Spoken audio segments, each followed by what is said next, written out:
Welcome back to the second segment of Loveland Report Loan Ranger Show. Bruce is just telling how he's making rates plummet. They're unbelievable. I'm doing it. Inventory. What is your inventory around you? That's the main thing to understand. What is the inventory you're looking to buy?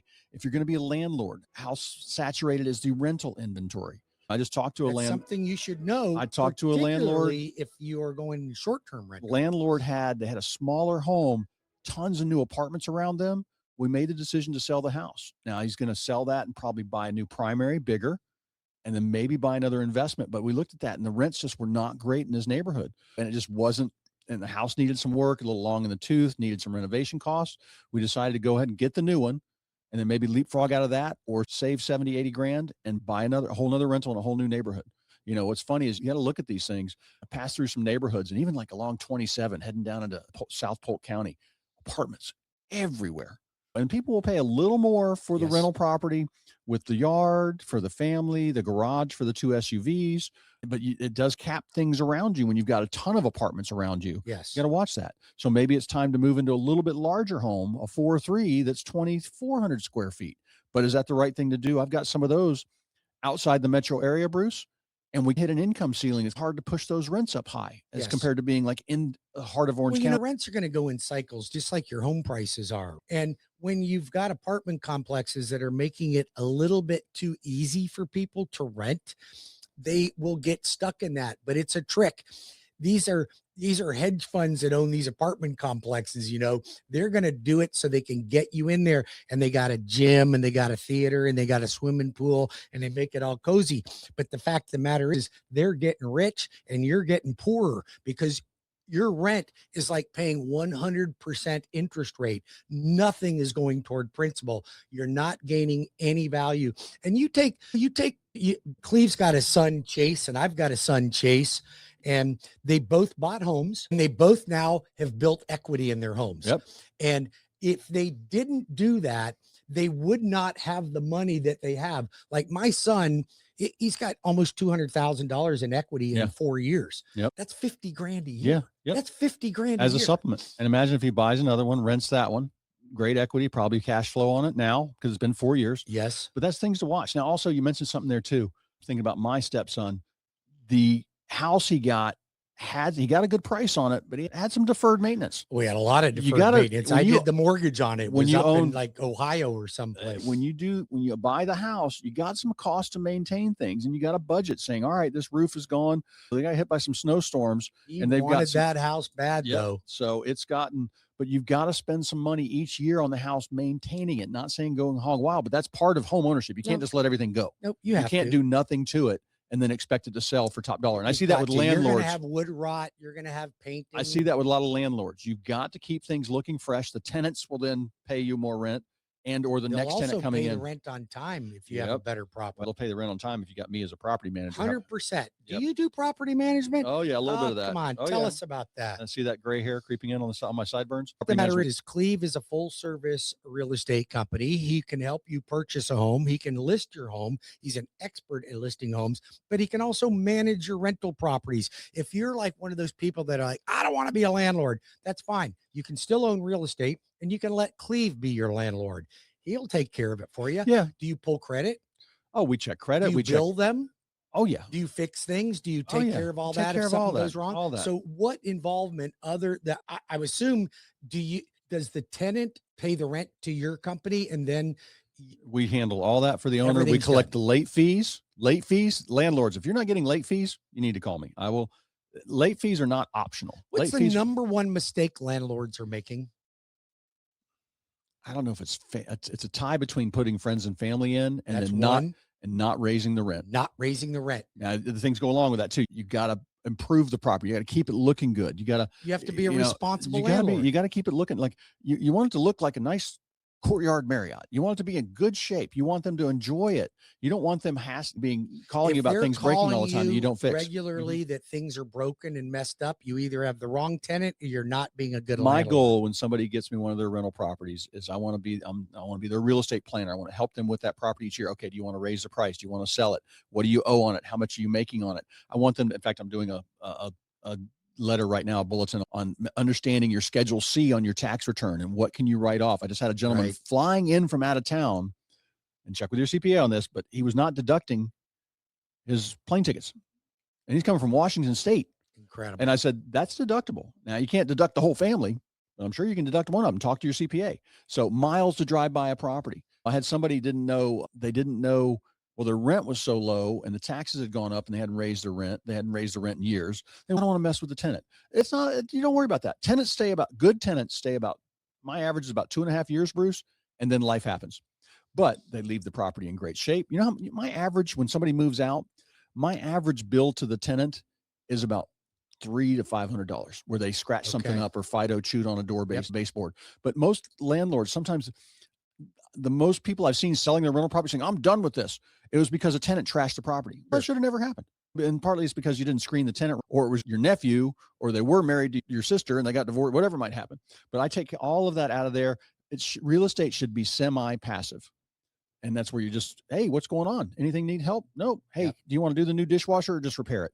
That kind of thing. So that's how we will do that at Loveland Properties. Give out your phone number. Then I want to hear some listings. But before we do that, I want to talk a little bit about interest rates. So what's your phone number? 407-352-8118. Or the Loan Arranger at 407-250-9144 or webringyouhome.com. So interest rates have improved this week. We had a great week in the bond market. If you look at the charts for the last 2 months, interest rates have been slowly improving, and that's a good thing. However, right now, the bond market is hitting a ceiling of resistance, meaning that the patterns tend to repeat themselves, and we are at a peak right now. Now, if we can pierce that, interest rates could get a little bit better, but every time we hit this level, things go the other way. So if you have been hesitating to lock your rate in or refinance, now's a good time to give me a call, because I think we could have a reversal and things could spin the other way here any day now. So I am locking a bunch of files in. I'm locking a bunch of refis in. Veterans, I want to talk to you directly right now. If you've got a mortgage, you are being preyed upon by so many different people that are offering you interest rates that don't exist. And the problem is that if you have an honest company saying, this is what your rate is today on a VA loan, and you have somebody else that's telling you it's much better, which one are you going to go with? You're going to go with the guy that says it's much better. The problem is it's a scam, and they wait till the last minute and then they spring it on you. I've seen loan estimates that didn't even have half the cost on it that you have to have in the state of Florida. They didn't have it. They didn't have any per diem interest on it. There was all kinds of things missing, but you as the consumer don't know the difference. You want somebody reputable.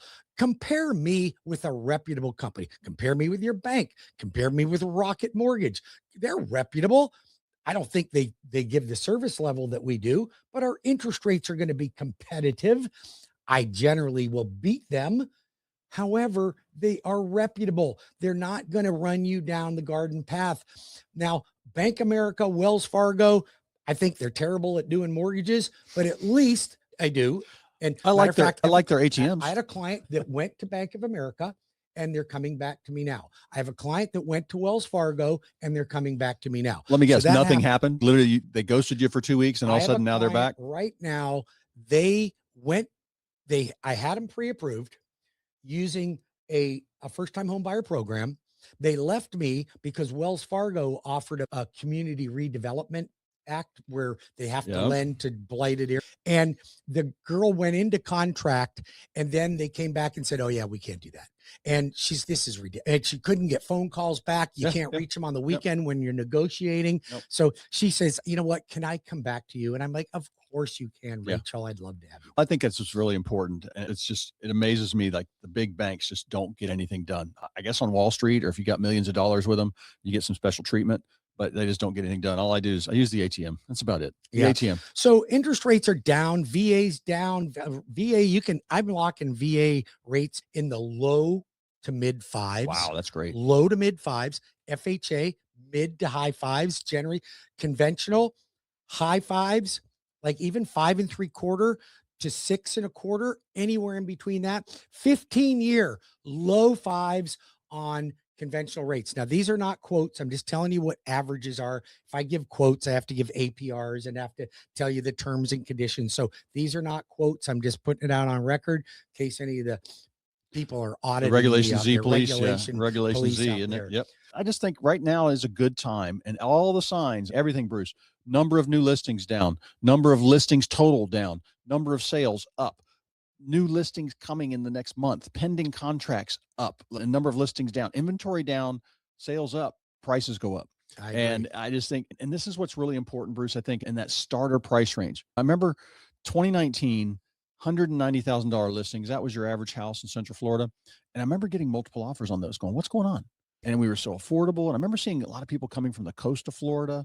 People ask me, who's going to buy my home? Most of the time, 75% of the time, a Central Floridian is going to buy your house. 20% of the time, it's going to be another Floridian coming here because we're cheaper than the rest of Florida. That other 5%, international, out of state, those kinds of things. There are not busloads of people coming down from New York and going straight to Central Florida to buy a house.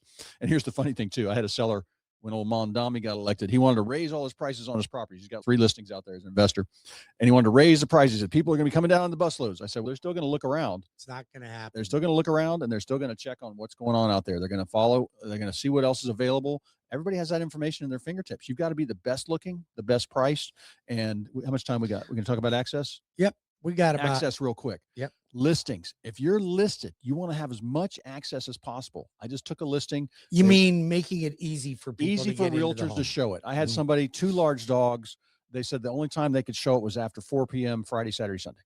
So you don't really want to sell your home. most realtors, yeah, and they weren't, and the realtor didn't advise them that. So I got the listing, and I said, we need to make arrangements. So if we get a 12-hour notice or a 24-hour notice, can you get your dogs out or have a dog sitter come get them? And we arranged for that to be done. And they were like, yes, done. Contract. So what's your wife going to go over there and walk, take the dogs? No, Brenda's not a dog walker, but we had they arranged for somebody, a family member, to help them. And while they were at work to get this done, we got a contract in 10 days.